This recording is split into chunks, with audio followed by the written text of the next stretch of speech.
Hey everyone, so for today's video I'm going to be talking about something that everyone in the whole world seems to be talking about, and that is Animal Crossing. So if you aren't aware, Animal Crossing has been released on the Nintendo Switch and the whole world has gone crazy for it. So for today's video I will be giving my top 10 favourite tips to help you with Animal Crossing. Most of these are very heavily based on earning bells or earning furniture, but you know, a little bit of them are just kind of helpful tips. So the first one I will be talking about is the money rock. Every day on your island, one rock will spawn that will have money in it. So this rock, it looks like every other rock that you get on your island. The only difference is that when you hit it with either a shovel or an axe, bells will come out instead of the minerals. You can get quite a bit of money from them. The highest amount I've seen in a rock is about 8,000 bells. They come in different things, so you get like a bag of 8,000 bells, and then I think 4,000, 2,000, maybe 1,000, and then I think there's two 100s and a 500 or something along those lines.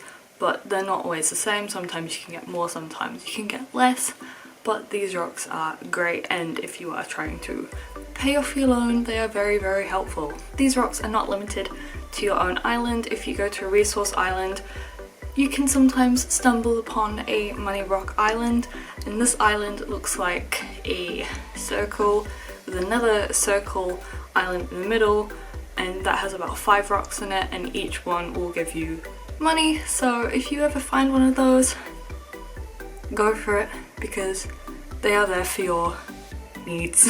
My second favourite tip is kind of following on from the money rock tip, and that is to dig holes nearby a rock. You may have noticed that if you get knocked back when trying to get resources from a rock, you may get not as many items as if you didn't get knocked back. And the way to help you not get knocked back is to dig these holes in a corner. If you place yourself in the middle of them, will help you not get knocked back. So if you were to find the money rock, you will get as many bells as you can.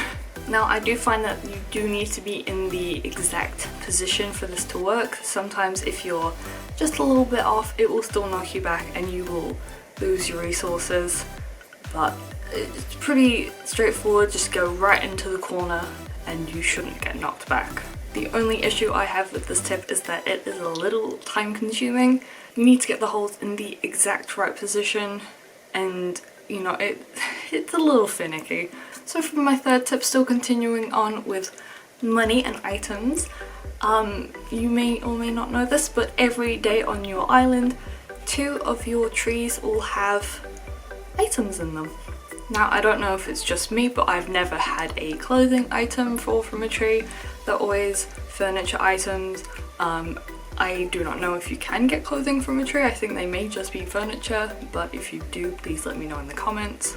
Also along your island, your trees may have some money in them. Sadly, it is only 100 bells in each tree. This tip also works on resource islands, but on resource islands you only get 1 item per island, and you do not get the money from the trees as well. But I must mention that these will only fall from a regular tree, so not bamboo and not ones that have fruit in.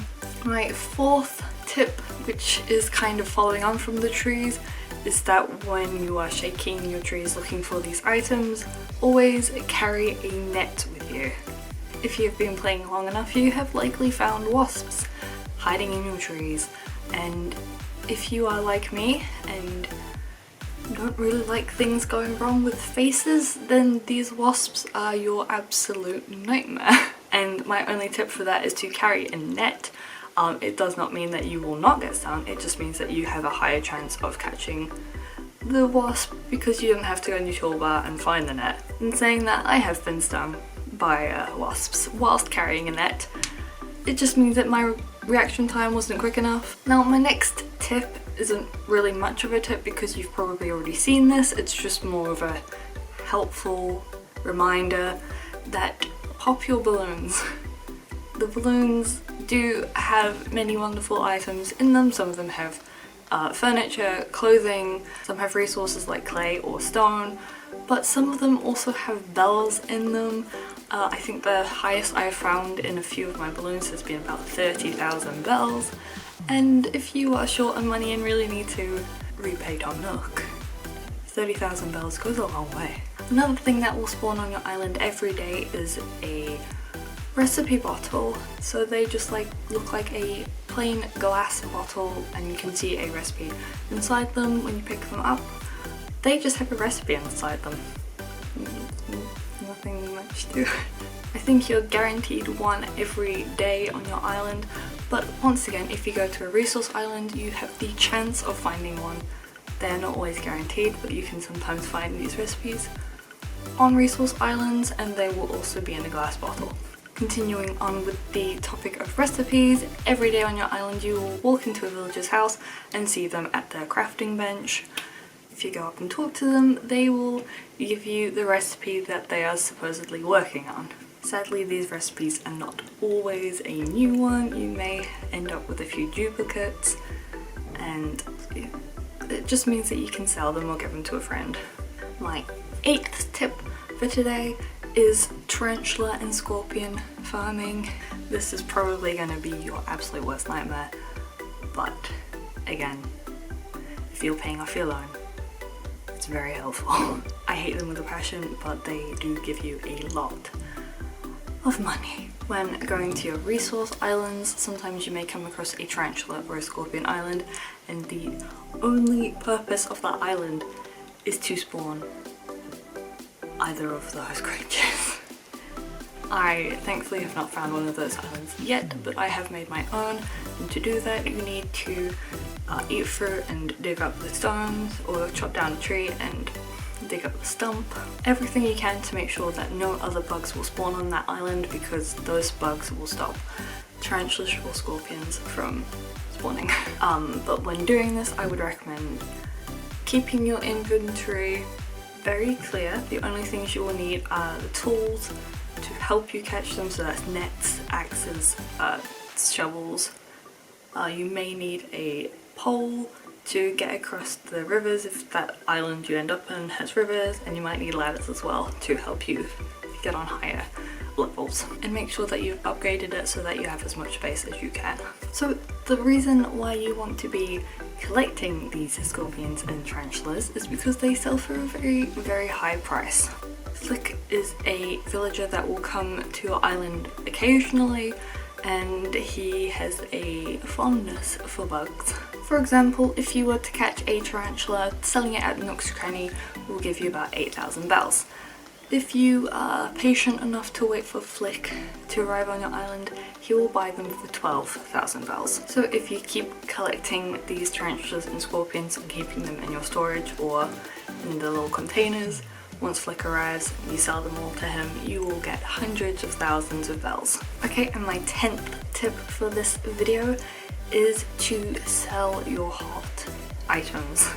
Sometimes are better than others, I will admit, but I like to sell my hot items to Timmy and Tommy at Nook's Cranny because they will pay double the price that they will usually buy them for. For example, the other day I had an iron workbench as my hot item, and it sold for double the amount, so it sold for 15,000 bells. Sadly, it is not always a high selling item that you have for your hot item. I have had a few that have been only in the very small hundreds, but sometimes when you do get those few thousand, they are definitely worth making and selling because they will help you pay off your loans a lot quicker. But that is it for this video. Those are my 10 top tips for Animal Crossing. But yeah, that is the end of this video. If you enjoyed it, give it a thumbs up. Comment in the comments down below who your favourite villager is if you find any of these tips helpful, and if you have any more tips to give to others. Subscribe if you're new and want to stay updated, and remember to click that bell button so that you are notified whenever I post new content. But yeah, that is the end of this video. I really hope you enjoyed it, and I hope to see you all in the next one.